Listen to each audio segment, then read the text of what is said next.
Boa noite a todos, sejam todos bem-vindos à página do Verdade e Luz no Facebook e também no YouTube.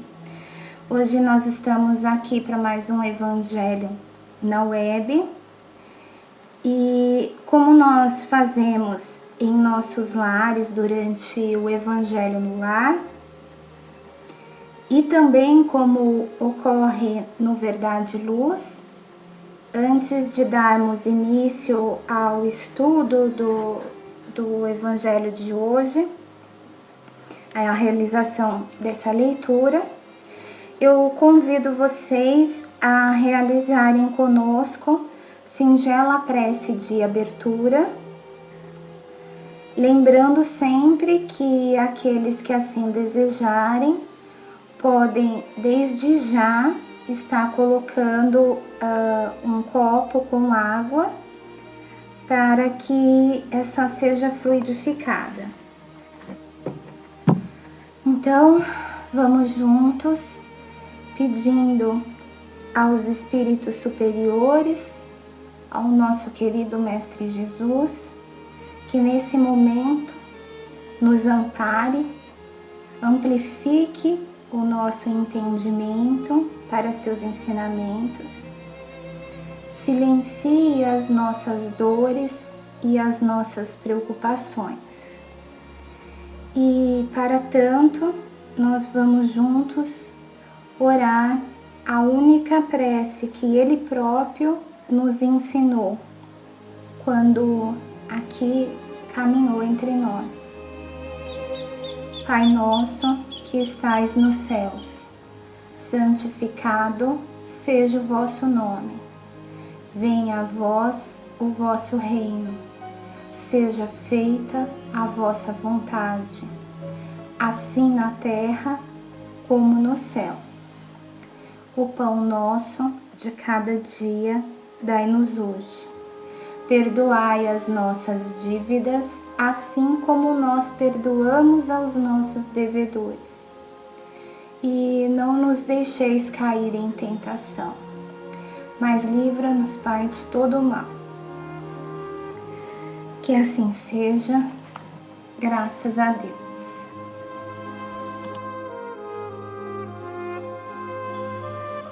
Bom, então, dando a sequência, o nosso evangelho de hoje é com base no livro Pão Nosso, intitulado por Emmanuel como Renovação Necessária,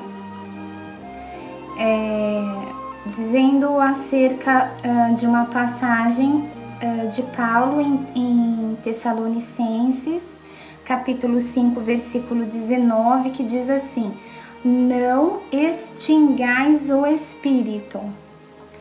E dando início à leitura, nos vem aqui as palavras de Emmanuel, através de Chico.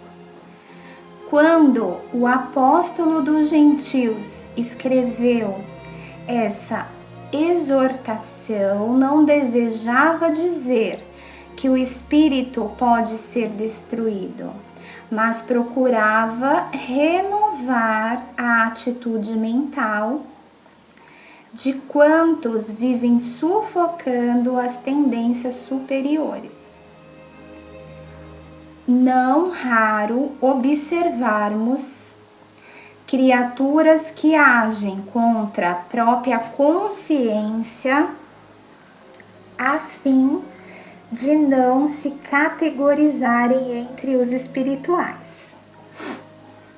Entretanto, as entidades encarnadas permanecem dentro de laborioso aprendizado para se erguerem do mundo na qualidade de espíritos gloriosos. Esta é a maior finalidade da escola humana. Os homens, contudo, demoram-se largamente à distância da grande verdade. Habitualmente preferem o convencionalismo a rigor e somente a custo abrem o entendimento às realidades da alma. Os costumes, efetivamente, são elementos poderosos e determinantes na evolução. Todavia, apenas quando inspirados por princípios de ordem superior. É necessário, portanto, não asfixiarmos os germes da vida edificante que nascem todos os dias no coração, ao influxo do Pai misericordioso. Irmãos nossos existem que regressam da terra pela mesma porta da ignorância e da indiferença, pela qual entraram. Eis porque, no balanço das atividades de cada dia, os discípulos deverão interrogar a si mesmos: que fiz hoje? Acentuei os traços da criatura inferior que fui até ontem? Ou desenvolvi as qualidades elevadas do espírito que desejo reter amanhã?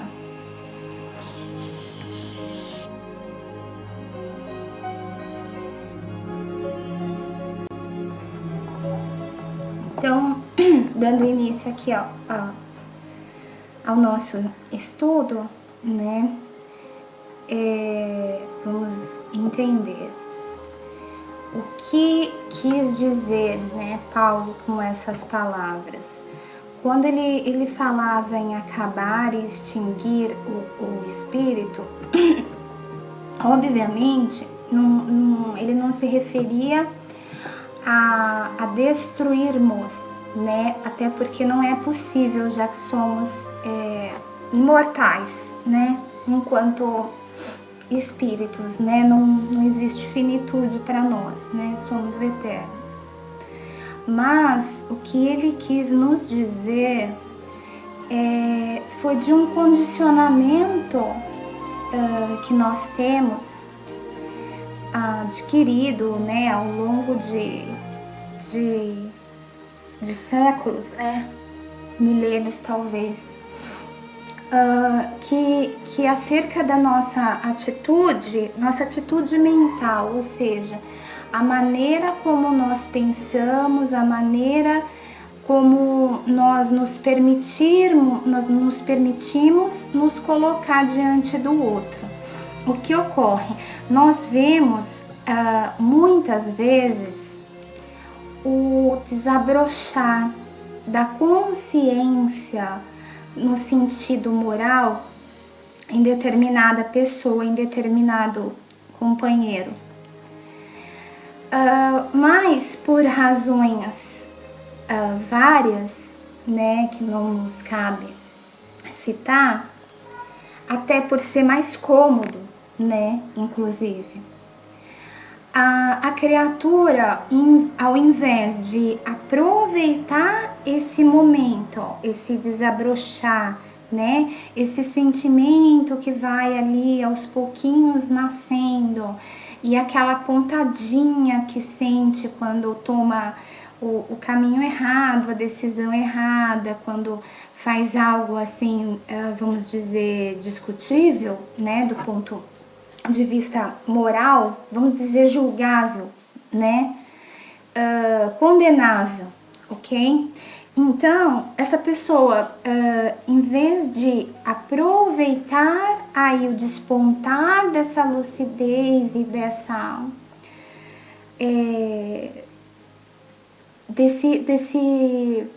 desse despertar, né? Ela faz justamente o inverso.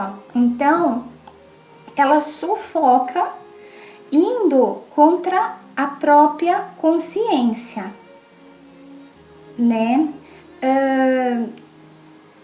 Para as criaturas, né? Nós todos, né? Quando eu digo criaturas, somos todos nós, né? nós temos como a maior finalidade, motivo, a maior razão de nós estarmos aqui hoje é justamente esse despertar. Porque, gente, é um processo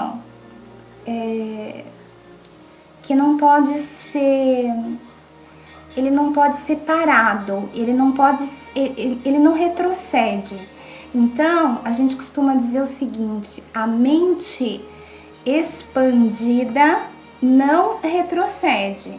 Então, o que ocorre é num determinado ponto de aprendizado, e eu não estou falando nada assim a nível grandioso, não. Tenho referências aí bem pequenas, tá? Não estou falando assim acerca de Jesus, nem acerca de Chico ou qualquer outra pessoa que possam ter aí como ícone. Estou falando de uma coisa bem normalzinha, é aquele companheiro ali que a gente considera bonzinho, é desse nível que eu tô falando, né? Que tá muito aquém da bondade verdadeira aqui para todos nós, né?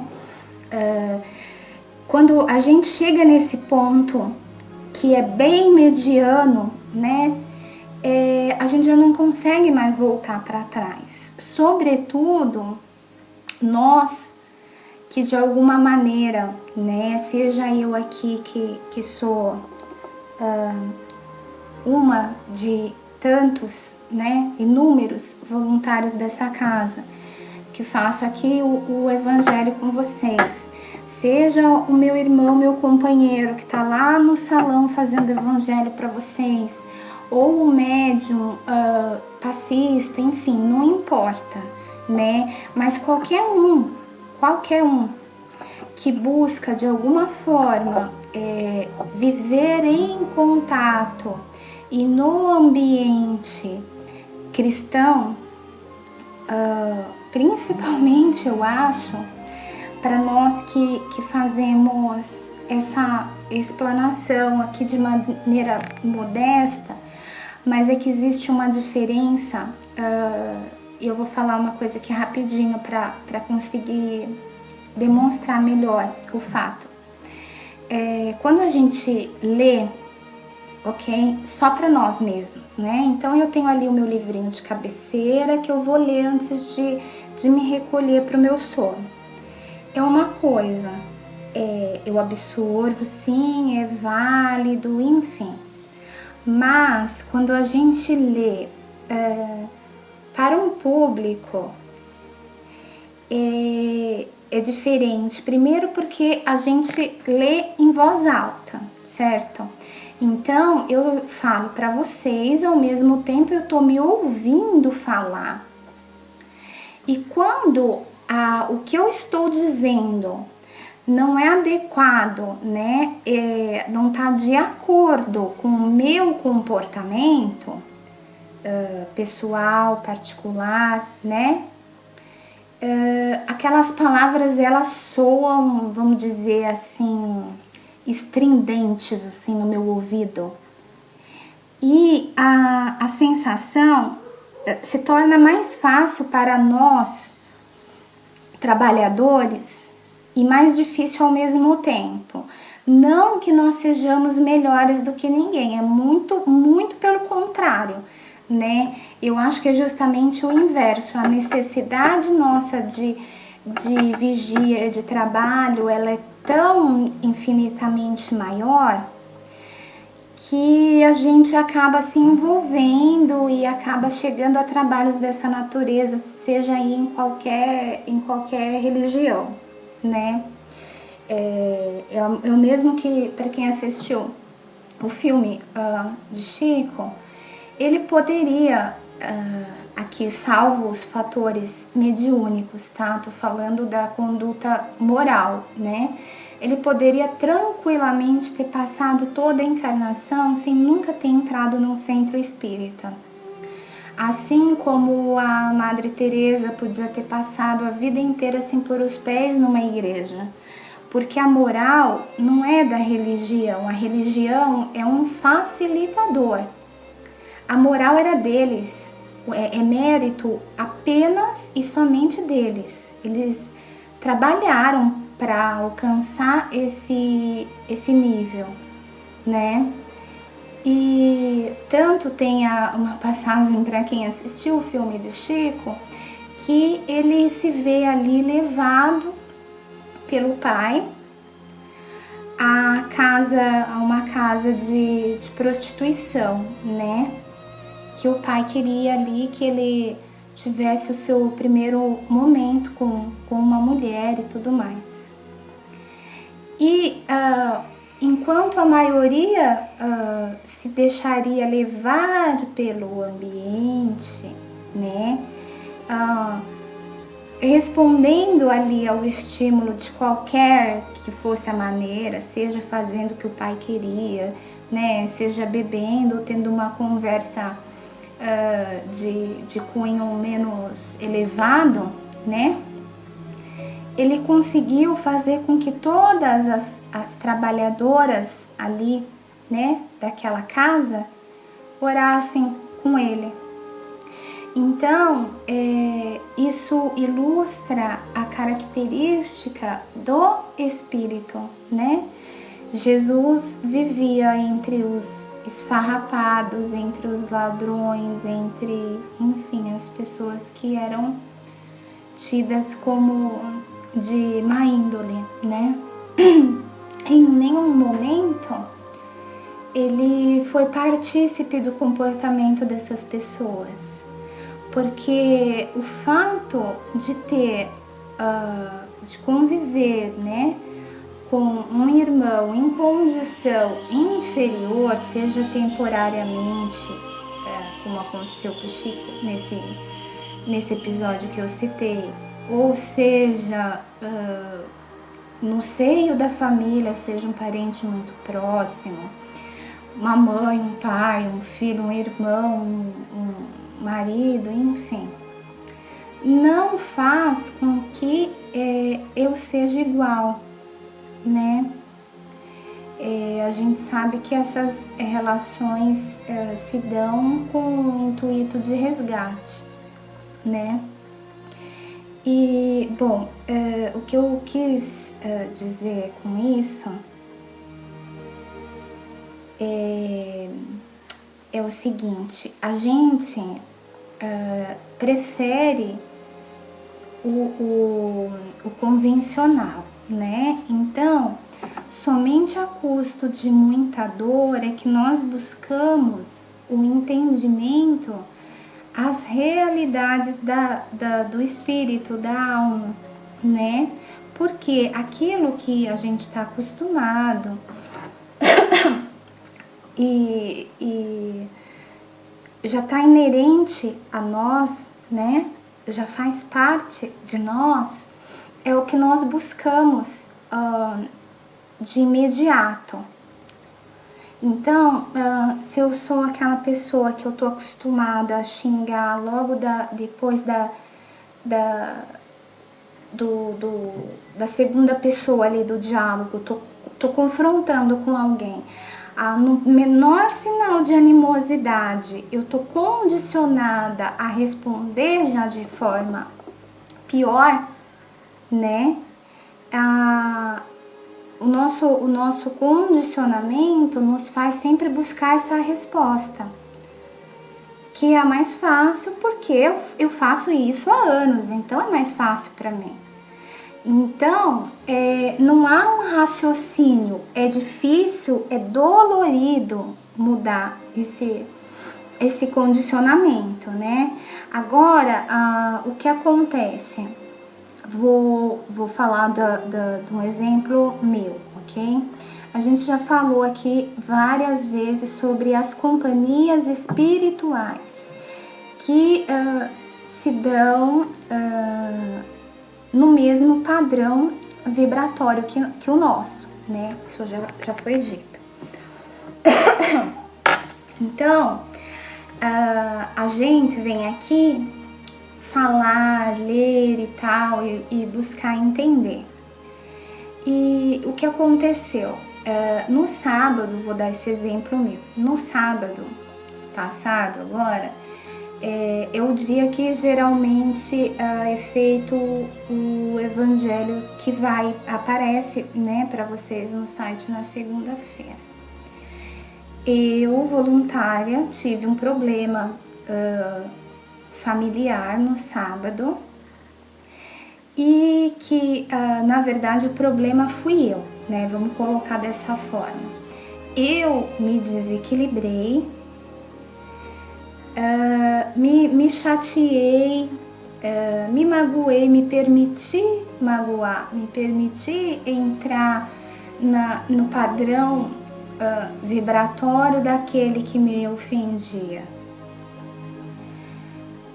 Obviamente que na hora, à noite, né, na hora da realização do evangelho, eu não tinha inspiração para fazer o evangelho, porque é necessário, para que haja um entendimento, é necessário que haja um desejo verdadeiro, uma ligação real com o Pai, com os bons espíritos, porque evangelho, gente, seja evangelho no lar, seja no salão, não importa, a gente nunca faz sozinho, porque para todas as tarefas de cunho evangelizador, de divulgação da doutrina, de ajuda no sentido de conhecimento, em todas as outras, né? Mas no sentido de conhecimento que a gente está falando aqui, nós somos sempre acompanhados não só dos nossos mentores, né? Do nosso anjo da guarda, como alguns preferem denominar, mas também somos acompanhados daqueles tarefeiros que no plano superior, né? Já desencarnados, continuam trabalhando acerca dessas tarefas evangelizadoras e quando existe uma tarefa desta natureza, a espiritualidade muito organizada dispõe de uma equipe de trabalhadores dessa natureza para que esses venham ajudar o trabalhador encarnado, né, a realizar aquilo da melhor maneira possível, né, andando sempre com Jesus, certo? Agora, a gente, nós seres humanos, nós somos muito invigilantes, né, isso no geral, mas o trabalho, né, o trabalho acerca dessas tarefas morais e de ajuda e de voluntariado e tal, principalmente de leitura acerca das palavras de Jesus, ele nos deixa mais vigilantes, mais espertos, vamos dizer assim. Então, antes da gente consumar o erro, eu acho que a diferença é esse tempo que a gente tem para rever o que está sendo feito. A gente tem um tempo diferente, porque eu tô tanto aqui todo dia batendo na mesma tecla, falando a mesma coisa, que quando eu vou fazer alguma coisa contrária ao que eu tô falando, automaticamente o meu cérebro sai do automático, sai do piloto automático, entende? É igual aquela pessoa que vai dirigir pela primeira vez. Então, a primeira vez, todo mundo deve lembrar. Troca, em vez de pisar na embreagem, pisa no freio, em vez de acelerar, freia, o carro morre, passa a marcha errada, enfim. Por quê? Porque ainda não é uma atitude automatizada, né? Exige todo o raciocínio e toda a energia direcionada ali até que se aprenda e se condicione aquele movimento. Depois de um tempo, né, se a gente for perguntar para um motorista aí que realmente pratica, tal, sai todo dia com o carro, tenho lá 5, 6 anos de carta, a pessoa nem pensa mais, ela simplesmente entra no carro, o carro anda, né? É mais ou menos assim. Então, quando a gente tá aqui nessa série, nessa repetição e tal, o que acontece é justamente o inverso. Eu tô acostumada, né? Eu me condicionei nessa vivência, nessa leitura edificante, nesse momento de conversa, nesse momento de aprendizado. As nossas tarefas giram praticamente todas em torno disso, as amizades que se formam em torno disso, enfim. Quando eu tenho uma atitude diferente, porque ainda está adormecido dentro de mim todo o primitivo que eu vim aqui buscar sufocar, né? Para passar para o outro lado, não do mesmo jeito que eu vim, entende? Então, aquilo chama atenção. Isso fez com que eu reconhecesse o motivo do desânimo, o motivo da falta de inspiração, porque vem uma culpa, a gente sente culpa, porque nós já nos permitimos não extinguir o espírito. Ou seja, é mais cômodo para mim eu ir no automático, para todos nós sempre vai ser mais cômodo o automático. Entretanto, gente, o que ocorre? O automatismo, ele serve só para aquilo que eu já sei. Tudo que eu for buscar de novo, em qualquer sentido, isso espiritual ou material, não existe automatismo uma vez que eu não sei fazer, eu estou aprendendo a fazer. Então, é necessário que eu tenha paciência, que eu tenha boa vontade, que eu entenda que eu sou ainda passível de queda. Sim, todos nós somos. Não tem motivo para eu me chicotear, percebe? Me penalizando por aquilo, embora no primeiro momento que chame atenção ao erro é a sensação de culpa. Porque se eu tenho conhecimento e se eu tenho ferramentas para fazer melhor, por que eu vou me dobrar diante daquele companheiro que não tem esse conhecimento e que não tem essa ferramenta? Dele vai ser cobrado X, certo? De acordo com o conhecimento que ele tem, de acordo com a responsabilidade que ele tem, de acordo com as tarefas que ele assumiu. E de mim vai ser cobrado de acordo com o meu conhecimento, né? Ou seja, se eu tive acesso a esse bem maravilhoso, que foi conhecer, né, o evangelho, que foi poder trabalhar, que foi poder estudar, né? E por isso que a gente tem aquela passagem que fala: conhecerás a verdade e a verdade vos libertará. É verdade, é real isso, mas cada um vai ser cobrado de acordo com o que sabe, né? Então eu tenho uma filhinha lá pequenininha de 8 anos.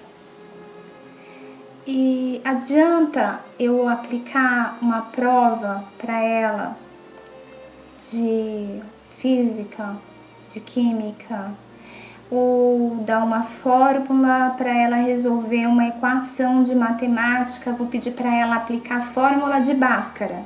Ela não vai conseguir, não é justo eu cobrar dela essa resposta, sendo que ela ainda não chegou nessa aula, né, no dia de aprender isso. Ela não teve acesso, ok? E da mesma forma, não é justo eu chegar para o meu filho de 16 anos e pedir para ele separar sílabas. Ele não aprende nada, né? Não mostra nada, não evolui, porque aquilo já está muito aquém, aquilo já foi, entendeu? Ele tem que ser desafiado em novas tarefas, em novas questões, dentro daquilo que já foi proposto, que já foi colocado. é mais ou menos a mesma coisa que acontece conosco espiritualmente. Só que o que ocorre aqui,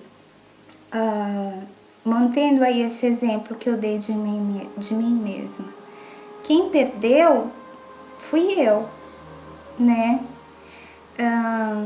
Eu fiz mal a mim durante alguns momentos, porque logo passado o ocorrido, em que eu achei depois que eu não respondi de maneira adequada, eu tinha condições de ser melhor e eu não quis.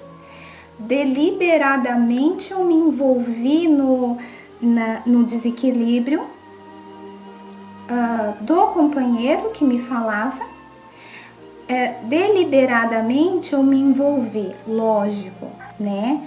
No desequilíbrio dos companheiros espirituais que o acompanhavam e, consequentemente, eu ganhei alguns companheiros também com a minha atitude. Ou seja, é aquele momento que a gente fala assim, eu caí, eu pequei, eu errei, né? Seja aí qual for a palavra que de preferência, né?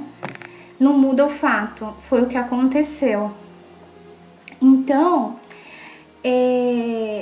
não foi uma tentativa, não foi por comodismo, foi porque realmente já havia uma exaustão física, uma exaustão mental, foi falta de vigia, foi falta de oração, foi despreparo. A uma certa altura do campeonato, se você não ativa ali o seu raciocínio, o seu cérebro, vocês podem testar isso que eu tô falando.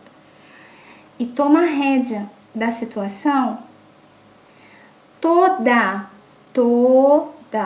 absolutamente toda a tendência ruim, adormecida dentro de nós, ela vem à tona. Porque se ninguém tomar conta, alguma coisa faz com que a gente responda, entende? Então aí que surge essa coisa primitiva que você fala assim, é aquele momento lá que você xingou o vizinho ou o motorista do outro carro, e você fala, meu Deus, eu falei isso, eu fiz isso, eu nem me dei conta, eu nem percebi. Porque é um processo automatizado, é uma coisa que nós fazemos há milênios e a custos. A gente chegou, vamos dizer assim, num momento de civilização mediana, isso para alguns locais, tá? Alguns a gente ainda pode inclusive classificar como bárbaro. E se eu não estou atenta a isso, automaticamente eu volto a responder da forma que me é de costume, que é inerente do meu espírito, né? E isso só ocasiona problema, porque o outro, gente, se ele não tem condições de discernir, daqui 10 minutinhos ele tá numa boa, levando a vidinha dele, não tá nem aí pra você, não tá nem aí pro que quer que seja a situação. Não importa, tá? Onde está inserido esse contexto dessa história, isso serve para tudo. Se eu não tenho conhecimento, né? Se eu não tenho condições, tá? Aqui que diferencia é a palavra-chave, condições de fazer melhor. Automaticamente eu não sinto culpa, automaticamente eu não sinto remorso. E lógico que tendo ausência desses sentimentos, eu não vou me sentir mal, eu não vou me sentir triste, eu não vou me sentir pesado, porque para mim eu fiz o meu melhor.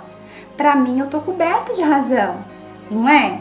Então, é óbvio que o único prejudicado é aquele que tinha, e com muita justiça, tá? Aliás, né? Deixa eu abrir um parênteses aqui. É aquele que tinha condições de responder melhor, de fazer o certo, né? Ou fazer um pouco melhorzinho, vamos dizer assim, né? E não fez. Por alguma razão, se deixou envolver ali pela situação, pela vibração ali daquele momento, e em vez de permanecer, resolveu descer junto com o outro, tá? E algumas pessoas, não foi o meu caso, no meu caso foi sem querer mesmo nesse momento, tá? Mas algumas pessoas fazem isso deliberadamente. Por quê? Porque no começo, no primeiro despertar, a gente ainda tá, vamos dizer assim, meio a meio, né? E eu assumi esse lado espiritual em detrimento de todo o costume social material. É muito trabalhoso, gente, é muito cansativo, porque veja bem, se eu sou um cristão verdadeiro, né, que busco a sinceridade ali no meu trabalho, e eu busco viver aquilo que eu tô falando, certo? Se eu tô num serviço, eu tô no serviço dos meus sonhos, eu ganho super bem, tô mega contente no serviço, feliz da vida. Um belo dia eu descubro que, sei lá, a empresa que eu trabalho, a base dela, na realidade, ela não existe. Ela é apenas lavagem de dinheiro do tráfico de drogas, por exemplo, tá? Eu tenho que tomar uma atitude. Então, não é a mesma coisa. Eu posso pensar ali só no meu momento. Penso assim, mas eu fiz direito, né? Eu tô aqui para prestar serviço aí às condições do trabalho e as questões trabalhistas, as questões de recursos humanos, etc e tal. Que envolvimento eu tenho nisso? Isso daí não me diz respeito, eu não quero saber disso. Isso não é problema meu, né? Eu venho aqui, presto meu serviço, eles me pagam, e como se dá a coisa aí, né? O que é verdadeiramente não é da minha conta, né? E se eu me propus a viver aqui, né? A viver o espírito, né? Eu não posso fazer isso. Eu tenho que tomar uma atitude. E muitas vezes me complicar, né? Enquanto testemunha aí de toda essa ocorrência que está havendo nessa empresa. Eu tenho que me desligar, abrir mão aí dessa qualidade de vida, né? Entre aspas. Esse bom salário, esse bom cargo, esse bom serviço e tal, porque espiritualmente a situação está comprometida, está imoral, né? E isso foi um exemplo que eu dei, mas a gente pode levar isso para inúmeras situações, né? Se eu vejo uma pessoa em situação de risco, enquanto cristão verdadeiro proposto a vivenciar o Evangelho de Jesus, é necessário que eu tome uma atitude, porque senão fica hipócrita, gente, entende? É difícil a gente falar uma coisa que a gente não vive, né? Ou a gente querer viver uma coisa que a gente não sente. Então, elas andam atreladas. E é meio que um mecanismo de segurança do espírito. A hora que ele vê que ele vai se colocar nessa situação, ele pula fora, né? Ele vai dar aquele passinho para trás. Por quê? Porque a partir dali tudo fica diferente. A partir dali, eu tenho que ter um comportamento diferente, né? Quando eu erro, é muito dolorido para mim a partir do momento que eu tenho consciência. Me traz uma série de responsabilidades sociais, né? Me faz aceitar uma série de compromissos familiares e de querer levar eles adiante, porque a gente passa a entender que tudo, absolutamente tudo, até o que me machuca, tá certo do jeito que tá. Então, é aí que a gente procura extinguir o espírito. Tá ali a sementinha, né, edificante da vida, né, fazendo força para nascer todos os dias, porque o Pai misericordioso plantou ela em nós, ela tá ali latente. Só que toda vez que a gente vê à frente, né, a distância, o compromisso, o trabalho que vai dar cuidar dessa semente, a gente opta, né, alguns de nós optam, né, durante um tempo, não vai ser para sempre, porque agora que é o momento da piada, né, que todos nós rimos, né, nesse momento, né, mas eu sei que é difícil de visualizar isso agora, gente, mas é a mais pura verdade. Todos nós fomos criados para angelitude. Então, ninguém vai ficar aí pulando para trás o resto da vida, ninguém vai ficar à margem o resto da vida, né? A grande questão só é quanto sofrimento a gente vai buscar, que é buscar, realmente, não é preciso, gente. Eu escutei uma vez um amigo da minha família, que não é espírita, enfim, não é religioso nem nada. Curiosamente é uma pessoa de coração muito bom, amigo de infância da minha família. E um dia a gente conversando, né, acerca disso, e eu comentei isso, eu falei, não, tá tudo certo do jeito que tá, não existe erro. Né? Se eu fosse, não existe coitadinho na vida, percebe? E ele me corrigiu dizendo assim, por isso que eu não gosto de espírita, porque espírita tem esta mania de querer sofrer. Então, é justamente isso, muitas pessoas têm essa imagem, só que o que ocorre é o seguinte, não é querer sofrer, ninguém quer sofrer, certo? Mas ainda, por sermos ainda muito ignorantes, todos nós sem exceção, do ponto de vista moral e espiritual, é necessário o sofrimento. É uma das mais poderosas molas propulsoras do crescimento. Porque a gente, se tiver tudo na mão, gente, se tiver tudo ok, tudo muito bacana, muito legal, não me falta comida, não me falta dinheiro, meu casamento é perfeito, meus filhos são maravilhosos, todos bem educados, meus amigos, papapá, a família toda, é tudo lindo, maravilhoso.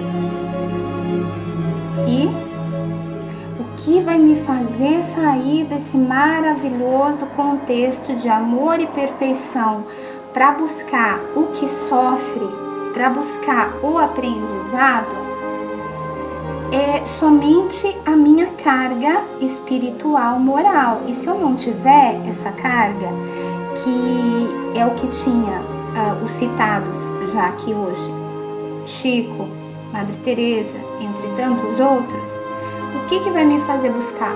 Absolutamente nada, eu vou ficar ali porque ali tá legal, ali tá bom, tá bacana, entende? Então, são mecanismos que nós ainda precisamos, ainda necessitamos, não tem que ser assim. Se eu for sozinha, eu garanto que não vai acontecer nada, o problema parte de mim, Eu sou o ser imperfeito do contexto. Não é a vida, não é o mundo, não é Deus, não é, entende? É Jesus, é perfeita a lei. Ele é perfeito, o planeta está perfeito para minha condição. Quem não responde adequadamente e escolhe fazer essa vivência, esse crescimento, esse amadurecimento da maneira mais difícil, sou eu mesma enquanto espírito imperfeito, né? E é o grande objetivo, então, a gente regressar da Terra um pouquinho melhores, né? E não do jeito que está falando aí Emmanuel, né? Pela mesma porta da ignorância pela qual entraram, porque passou ali negando. E aí ele nos deixa aqui no final essas perguntas maravilhosas, né? Que nós deveríamos fazer diariamente um balanço no final do dia, nos questionando, perguntando para nós mesmos intimamente: o que eu fiz hoje? Esse o que eu fiz, gente, é o que eu fiz para mim, para eu melhorar. O que eu fiz para o meu próximo? O que eu fiz pelo meu lugar, pelo meu ambiente, pela minha família, seja lá qual for o contexto em que eu me encontro inserida, porque a seara é em toda parte, né? Tem muitos irmãos que se enganam achando que a seara é somente dentro do centro espírita, que a seara é somente dentro da igreja. A seara é o mundo, gente. André Luiz já falava que a primeira oficina de trabalho é o lar. Então, a oportunidade de eu mostrar o que eu aprendi e de eu mostrar que eu sou o melhor, ela tá no meu local de serviço, ela tá no relacionamento com o meu vizinho, ela tá no relacionamento com o meu parente difícil, né? Ela tá em toda parte. A hora de eu mostrar a minha caridade, de eu mostrar que eu vivencio o evangelho. Não adianta eu ser uma ovelha dentro da igreja e a hora que eu sair dali, eu sair falando mal do meu companheiro. Ah, mas por que ele está fazendo tal coisa, que ele está fazendo Y coisa, fulano devia tomar conta disso, Beltrano devia tomar conta daquilo. O que eu estou aprendendo? O que eu estou vivenciando? Então, assim, a gente fala uma coisa, né? Usa 2 pesos e 2 medidas, o objetivo não é esse, porque aí não tem valor o tempo que eu emprego no trabalho voluntário, no trabalho religioso, no trabalho evangelizador, se eu não estiver buscando viver aquilo que eu estou pregando, percebe? Então, é o mundo, e é impressionante. Eu vou usar uma palavra aqui que não tem nada a ver, tá, gente? Mas por falta de me ocorrer uma coisa melhor, entre aspas, a mágica, porque tem aquela sensação de mágica. A mágica da vida, ela é tão linda e ela é tão maravilhosa que a gente sai correndo atrás do serviço, desesperadamente querendo servir num determinado estágio e nada aparece que a gente se encaixe. E quando Deus percebe a verdade no seu coração, o serviço, ele vem atrás de você. Isso foi dito também por André Luiz, uma frase que ele diz assim: quando o servidor está pronto, o trabalho aparece. E é a mais pura verdade, então nada está passando desapercebido, tá? Aí, finalizando aqui o nosso texto, né, após a pergunta, diz assim: acentuei os traços da criatura inferior que fui até ontem, ou desenvolvi as qualidades elevadas do espírito que desejo reter amanhã? Ora,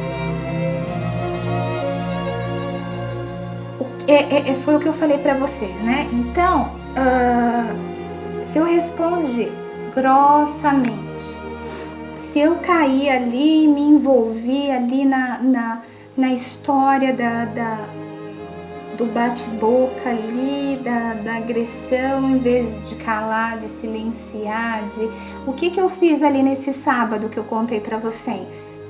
Eu acentuei os traços da criatura inferior ou eu desenvolvi as qualidades elevadas do espírito que eu tento ser, né? Num dia futuro melhor, né? Óbvio. Tem uma historinha muito bacana para finalizar, bem curtinha, bem bobinha, mas que desenha bem aí a história. Que diz assim, diz que era um velho índio americano e ele foi procurado por um rapaz que queria conselho e o rapaz, resumo do resumo, tá, gente, que tô em cima já aqui do tempo. O rapaz queria saber se ele ia ter êxito em uma questão e tal. E essa questão envolvia toda essa parte de melhorar, de reforma íntima e dessa evolução moral, né? De vivenciar o que se aprende, o que se prega. E aí, o que aconteceu? O índio perguntou assim para ele, falou para ele: dentro de nós temos dois lobos, um lobo mau e um lobo bom. E aí o rapaz falou para ele: tudo bem, né, chefe índio, mas o meu problema é eu saber qual desses lobos que vai ganhar. Eu preciso saber qual desses dois lobos vai ser o vencedor. E aí o sábio índio aí responde para ele assim: os dois têm igual poder nesse momento dentro de você. O que vai ganhar é o que você mais alimentar. É exatamente isso, gente. Quanto mais eu der de comer aí ao meu lobo bonzinho, mais condições ele tem de sair na frente do mal. Mas se eu alimento o mal, o inverso também é verdadeiro, né? Então, por isso que a gente tem que buscar as companhias que nos acrescentem, que nos façam sentir bem, os ambientes da mesma forma, as leituras, né, lazer e tal, em condições que proponham, que propicione algum tipo de edificação. Dessa forma, a gente não vai extinguir o espírito, ok? Muito obrigada. Vamos agradecer juntos por essa oportunidade de aprendizado, de iluminação, que a luz que vem do Mestre Jesus possa nesse momento adentrar nossos lares, iluminando cada cômodo, cada canto das nossas casas, cada pessoa que lá se encontra, cada planta, cada animal. Que os bons espíritos, mentores das tarefas evangelizadoras, possam nesse momento gravar em nossos corações o que nós aprendemos e que, ainda que adormecida, fique aqui a semente. Agradecemos ao Mestre de todo o coração a oportunidade bendita de consolo, de conhecimento, de trabalho.